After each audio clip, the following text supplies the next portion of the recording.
Ito na ang mabibilis na balita.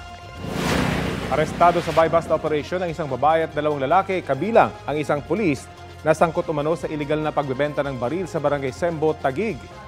Nasabat sa mga suspect ang dalawang caliber 9mm at isang mataas na kalibre ng baril na ibinebenta sa halagang 250,000 pesos. For verification naman, ang isang may logo ng Armed Forces of the Philippines. Mga taga Metro Manila at kalapit na probinsya raw ang mga parokyano ng tatlong suspect. Inimbestigahan pa kung kabilang ang tatlo sa sindikato. Nahaharap sila sa reklamong paglabag sa Comprehensive Firearms and Ammunition Regulation Act. Tumanggi sila magbigay ng pahayag.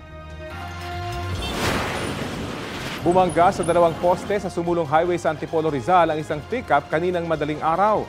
Natumba ang isang poste habang tumagilid naman ang katabi nitong poste. Sugatan ang driver at isinugod ng mga rescuers sa ospital. Ayon sa isang tanod, inamin ng driver na nakaidlip siya.